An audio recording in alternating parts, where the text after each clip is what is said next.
Friends, we are going to learn about organizing chapter 5 of class 12th business study. तो चलिए आज पढ़ते हैं ऑर्गेनाइजेशन।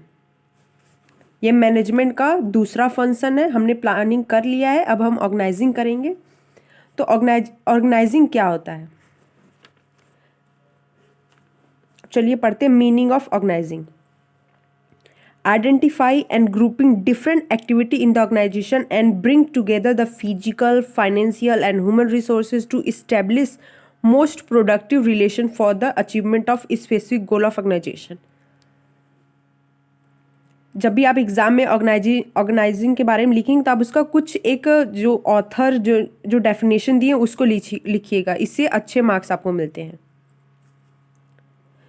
ऑर्गेनाइजिंग क्या होता है कि पहले हम प्लानिंग करते हैं कि हमें कैसा फॉर्म ओपन करना है या कैसी ऑर्गेनाइजेशन ओपन करना है, तो फिर उसके बाद हम ऑर्गेनाइज करेंगे कि हमें कोई फॉर्म खोलने के लिए या कोई ऑर्गेनाइजेशन खोलने के लिए, कंपनी खोलने के लिए किस किस चीज़ों की रिक्वायरमेंट होगी, उसको हम अरेंज करते हैं, उसे ही ऑर्गेनाइजिंग कहते हैं। हमें किस किस चीज़ की ज़रूरत पड़ सकती है, हमें फाइनेंस की ज़रूरत पड़ सकती है, हमें एम्प्लॉय की ज़रूरत पड़ सकती है, हमें बिल्डिंग की ज़रूरत पड़ सकती है, लैंड, हम लैंड खरीदेंगे तभी उस पर बिल्डिंग बनाएंगे, तभी हम कंपनी खोलेंगे।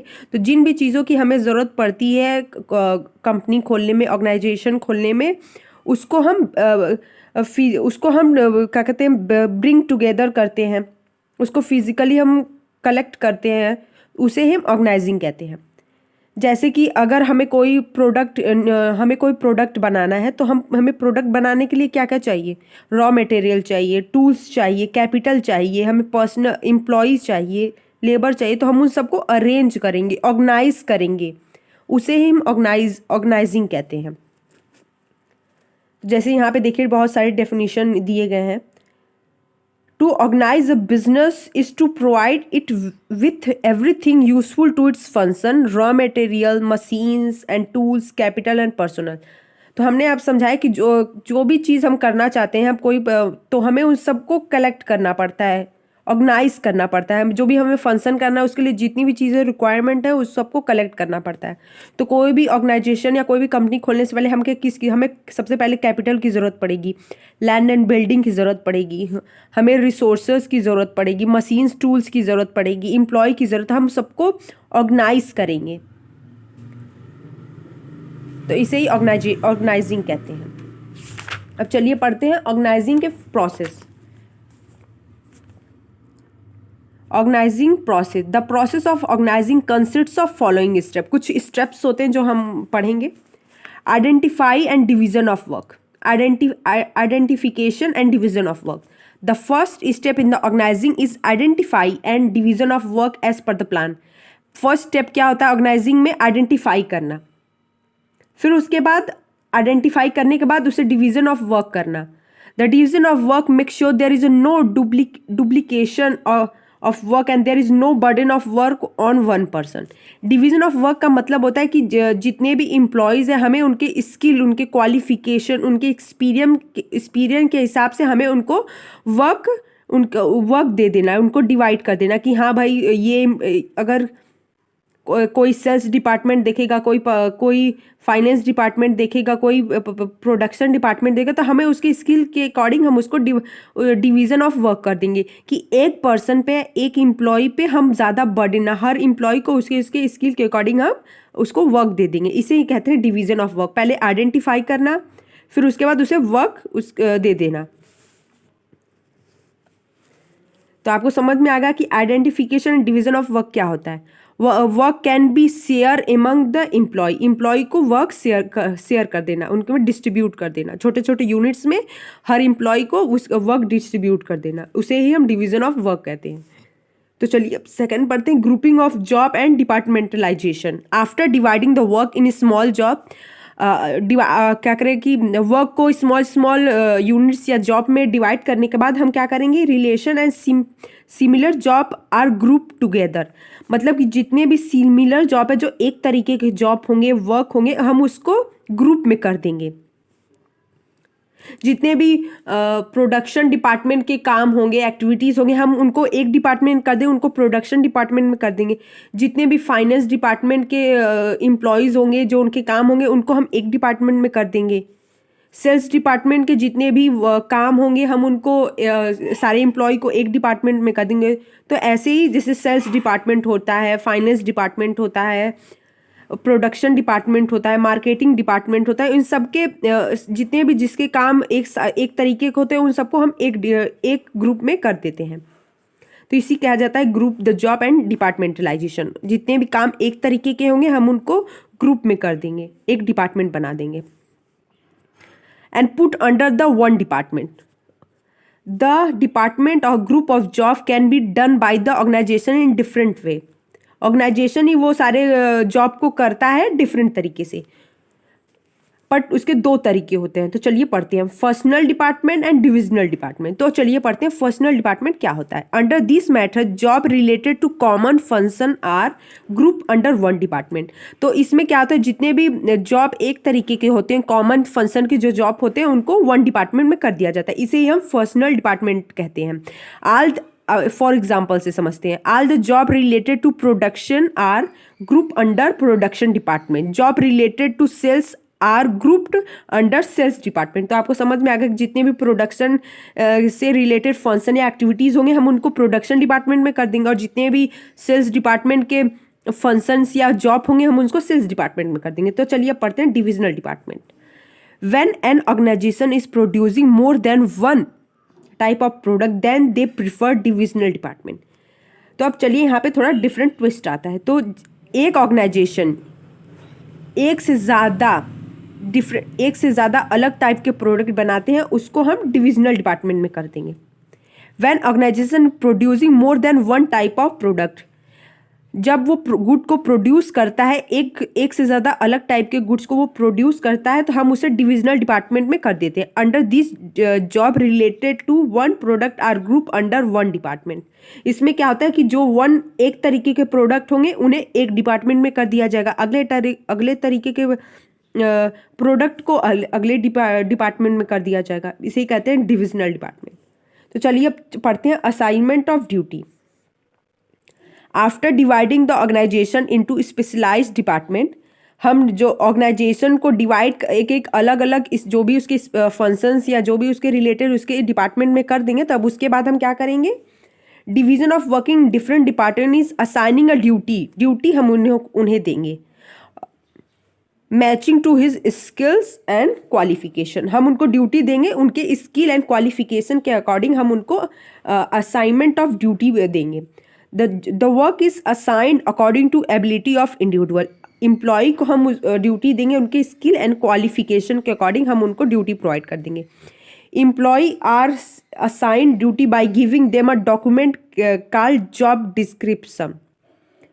This document clearly define the content and responsibility related to job. जो भी हम एम्प्लॉय को जॉब देंगे उसमें सब एम्प्लॉय को पता होगा कि उनकी क्या रिस्पॉन्सिबिलिटी है, उनको क्या करना है, सब उनके जॉब के रिलेटेड सब कुछ उसमें होगा।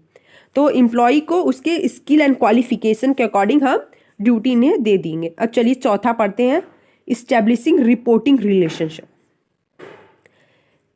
After grouping the activity in divisional department, हम जो ग्रुप बनाए डिफरेंट एक्टिविटी के उसके डिपार्टमेंट पे, the employ have to perform the job and to perform the job every individual needs some authority.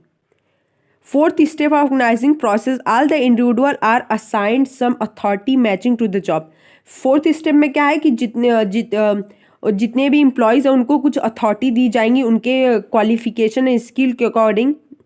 The assignment of authority result in creation of superior and subordinate relationship and the question of who report to whom is clarified. तो superior and subordinate के relationship पे question उठेंगे। The question of who report and who is qualified. The individual of higher authority become the superior.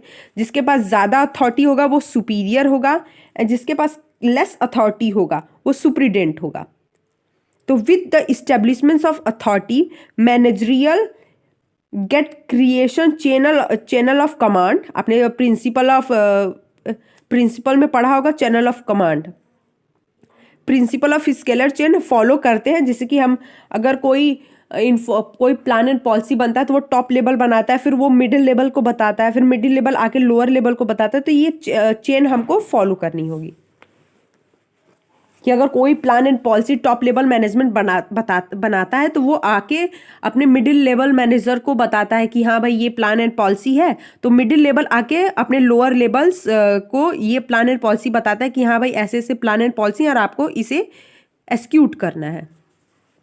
या कोई भी complain या कोई कुछ प्रॉब्लम अगर लोअर लेवल को बताना है तो वो चैनल को फॉलो करेगा। वो पहले अपने मिडिल लेवल को बताएगा कि हाँ ये फिर मिडिल लेवल जाके लोअर टॉप लेवल पे लोअर लेवल की बातें रखेगा। ये चैनल उसको फॉलो करना पड़ता है। तो हम ऑर्गेनाइजिंग प्रोसेस पढ़ लिए, तो अब हम चलते हैं पढ़ते important and significant of organizing. आपको यहाँ पे दिख रहा होगा कि हम कुछ बुक गंदा कर दिए हैं, तो हम 2 लोग इस बुक से पढ़े तो इसी वजह से ये थोड़ा गंदा हो गया है। अब चलिए पढ़ते हैं importance and significant of organizing. Benefit in specialization. In organizing, every individual is assigned a part of total work and not a whole task. Due to this division of work into small unit and assignment of unit according to qualification leader to specialization. यहाँ पे बताया गया कि जो division of work हम करते हैं small units में, हम जो वर्क को, इससे क्या होता है कि एक एम्प्लॉय पे या एक इंडिविजुअल पे कोई बर्डन नहीं होता है। उनको उनके स्किल एंड क्वालिफिकेशन के अकॉर्डिंग उनको जॉब प्रोवाइड किया जाता है।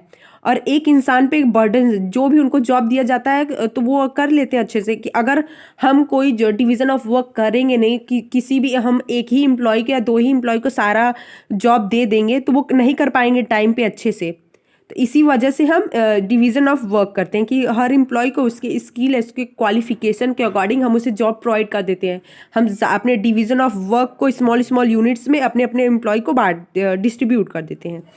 तो ये इम्पॉर्टेंस है ऑर्गेनाइजिंग का। इससे क्या है, एम्प्लॉय अपने वर्क को बहुत ही इफेक्टिव एंड इफ़िशिएंट तरीके से कंप्लीट कर देता है, जिससे कि ऑर्गेनाइजेशन को फ़ायदा। तो हर एम्प्लॉय अपने अपने स्किल के अकॉर्डिंग उनको जॉब मिला, वो अपने अच्छे से अपने जॉब को परफॉर्म करता है। इससे ऑर्गेनाइजेशन का गोल जल्दी अचीव हो जाता है।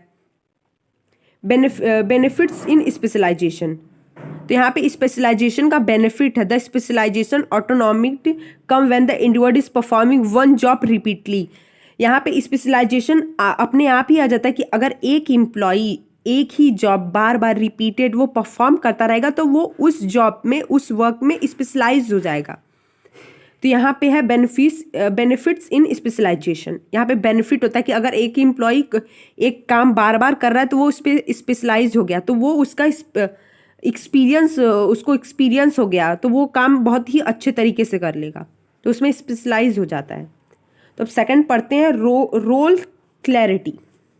In this organization function, the employee are assigned different job and the manager clearly define the job.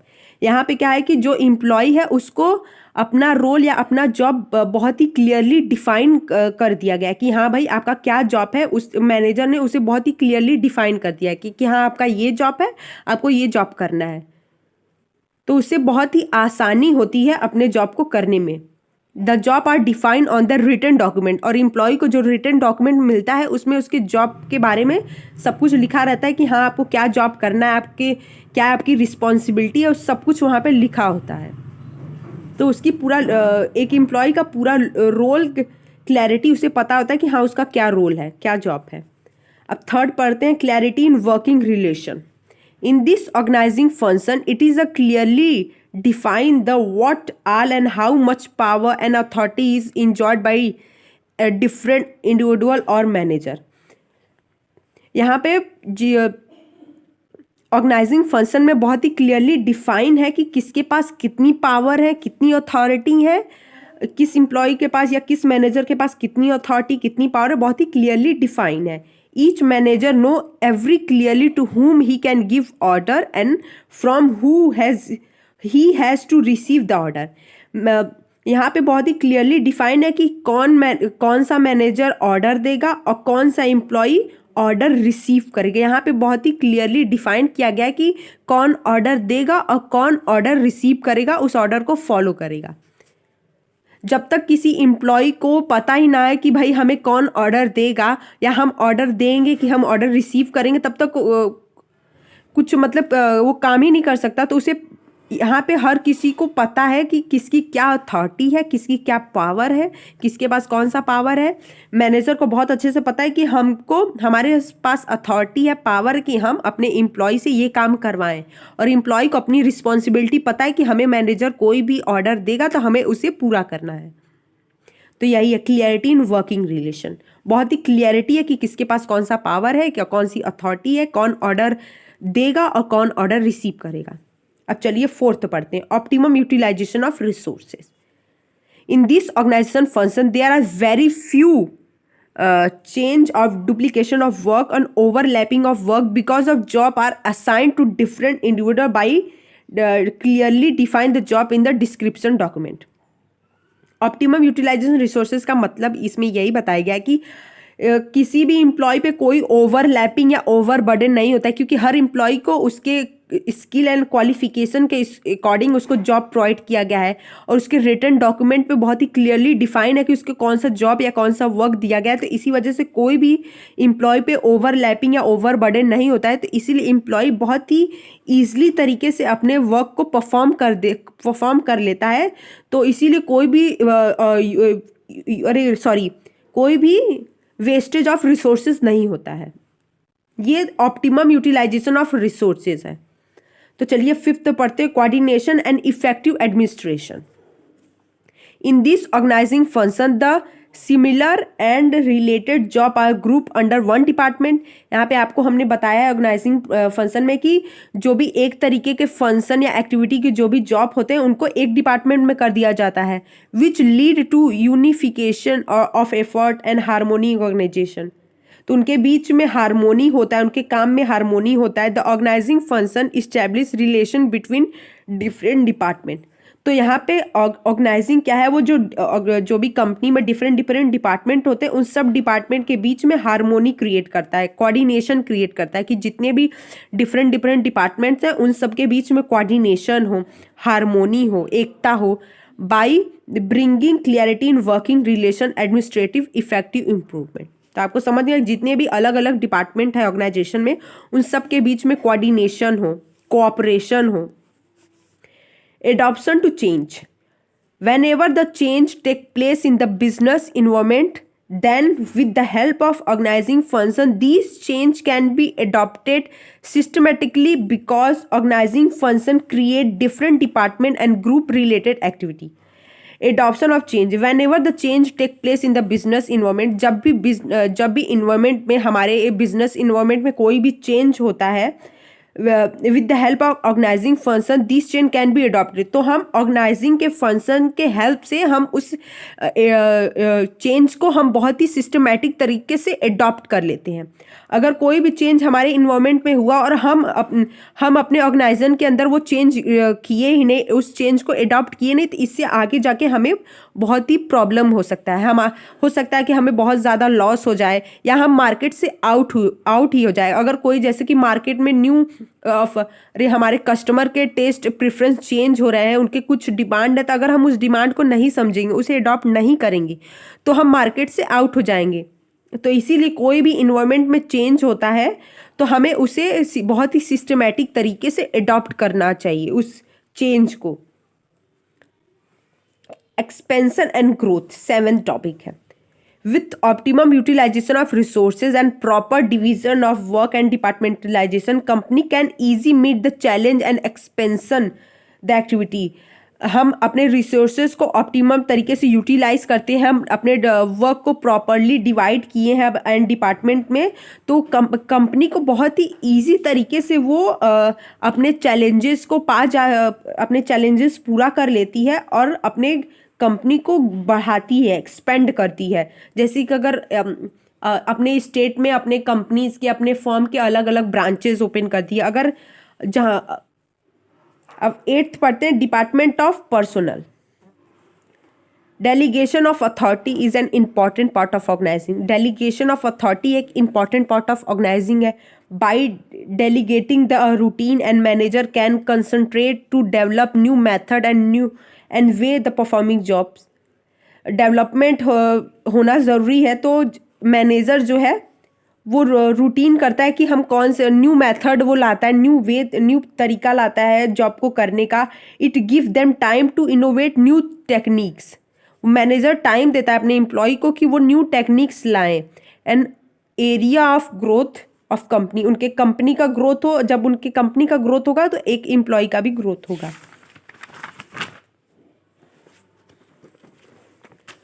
तो यहाँ पे देखिए, अगर एग्जाम में आप करेंगे तो पहले आप ऐसे चार्ट्स बनाइएगा, फिर उसके बाद उसे डिफाइन करिएगा, तो आपको अच्छे मार्क्स भी मिलेंगे और आपका कॉपी भी भर जाएगा।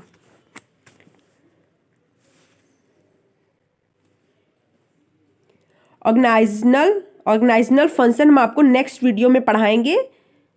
बहुत ही जल्दी हम इस ऑर्गेनाइजनल फंक्शन का आपको वीडियो देंगे, और प्लीज़ आप हमारे वीडियो को लाइक करिए, हमारे चैनल को सब्सक्राइब करिए और इस वीडियो को अपने फ्रेंड्स में शेयर करिए। तब तक के लिए